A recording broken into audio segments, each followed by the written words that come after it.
Assalamualaikum warahmatullahi wabarakatuh. Bismillahirrahmanirrahim. Alhamdulillahirabbil alamin wassalatu wassalamu ala asyrafil anbiya'i wal mursalin wa ala alihi washabihi ajma'in, amma ba'du. Sami'in pengajian di channel ANC yang berbahagia, mari kita memanjatkan puja dan puji syukur kehadirat Allah Subhanahu wa Ta'ala, di mana kita masih diberi kesempatan kesehatan sehingga kita bisa ngaji bareng dalam keadaan sehat walafiat. Kedua kalinya semoga sholawat salam tetap terlimpahkan kepada junjungan Nabi besar Muhammad Sallallahu Alaihi Wasallam yang kita tunggu-tunggu syafaatnya min yamin hadza ila yaumil qiyamah, amin Allahumma amin.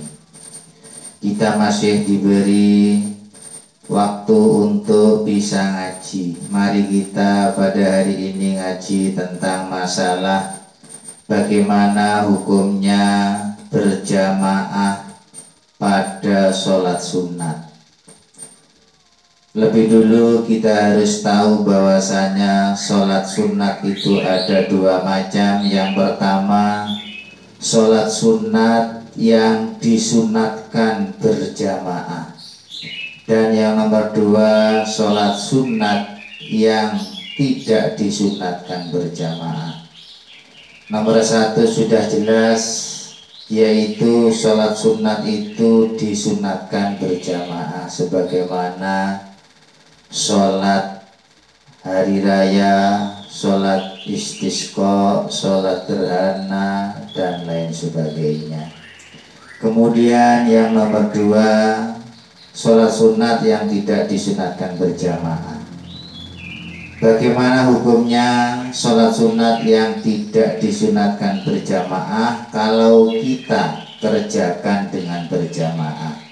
Hari ini contohnya banyak sekali dan sudah banyak dilakukan di masyarakat, sebagaimana misalnya di sekolah-sekolah kita berjamaah sholat duha, di majelis-majelis banyak juga dilakukan sholat hajat berjamaah karena mempunyai hajat bersama, sehingga wasilah di antara lain yaitu melakukan sholat hajat berjamaah.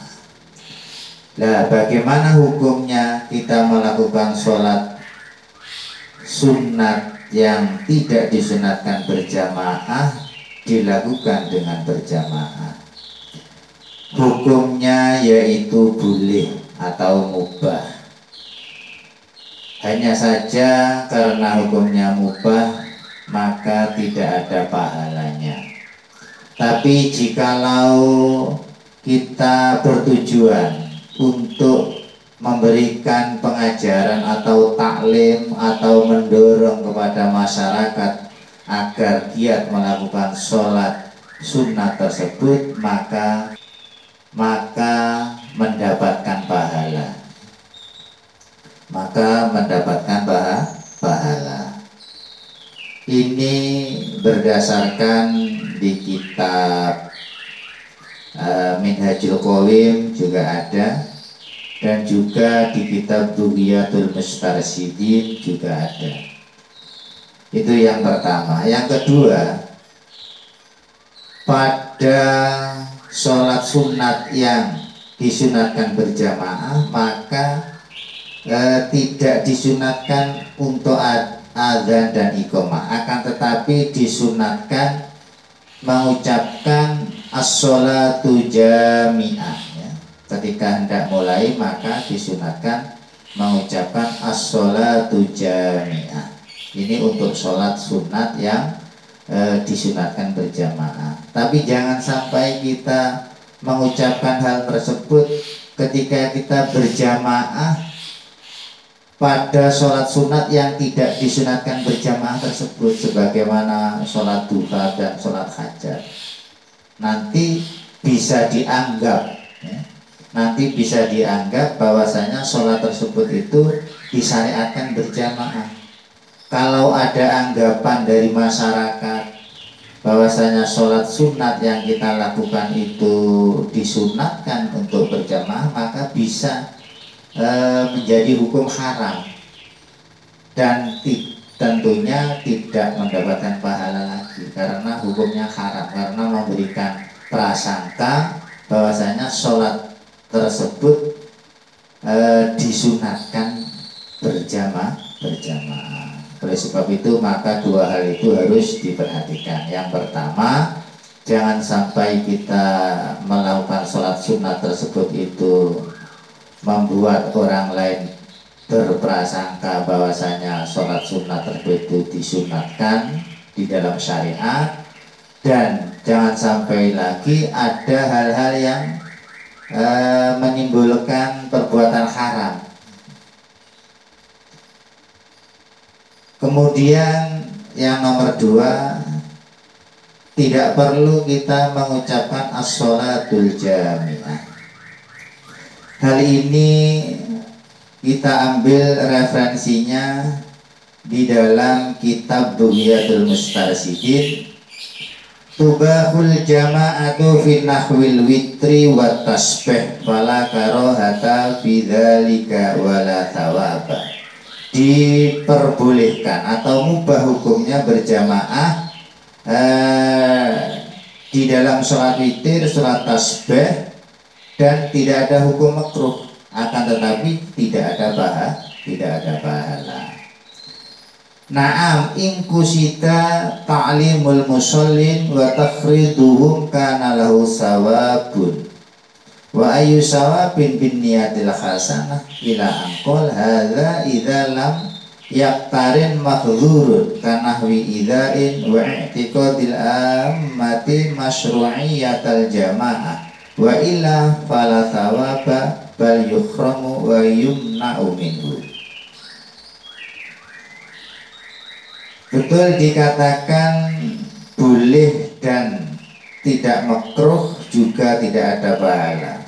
Jikalau dengan tujuan memberikan pengajaran orang-orang yang sholat atau mendorong mereka, maka hal tersebut ada pahalanya karena atas perbuatan yang baik atau niat yang baik. Sampai redaksi ini jikalau tidak bersamaan dengan hal-hal yang diharamkan, misalnya menyakiti orang lain, kemudian tekotnya orang umum bahwasanya sholat tersebut itu disyariatkan berjamaah. Jikalau ada itu semua, maka tidak ada pahala, bahkan bisa haram dan dilarang untuk berjamaah. Kemudian di dalam kitab Minhajul Qawim yang berkaitan dengan as-sholatu jami'ah tadi itu, wa yustahabbu ayyuqala fis sholati al-masnunah jama'atan ghairal mangdzurati wa ghairal janazati ka sholati idin wa kusufin wa istisqain wa tarawiha wa witrin kaisun dibatil jamaah lahu walam yakun tabi'an lit-tarawih as-sholatu jami'ah.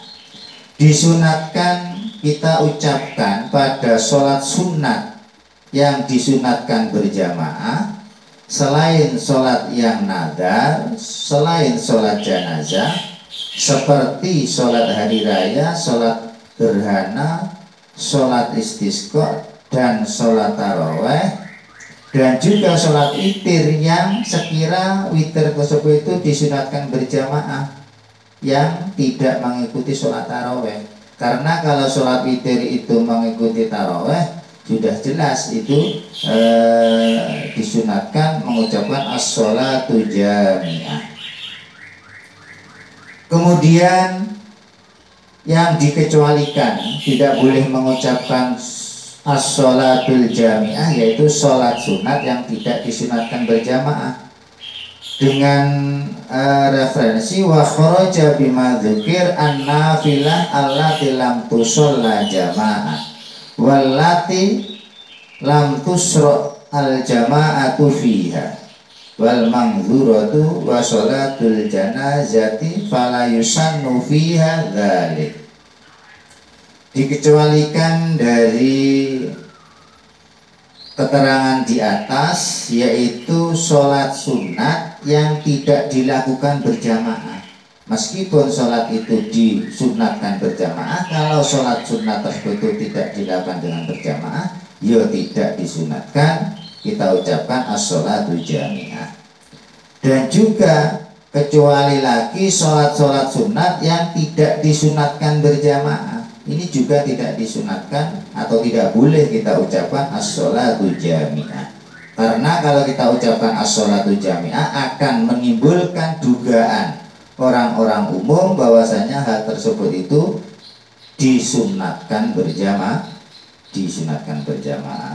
Itulah mungkin yang perlu kita sampaikan pada keterangan tentang masalah bagaimana hukumnya sholat sunat yang tidak disunatkan berjamaah, akan tapi kita lakukan dengan berjamaah. Ada kurang lebihnya minta maaf. Wallahul muwaffiq ila aqwamit thoriq. Assalamualaikum warahmatullahi wabarakatuh.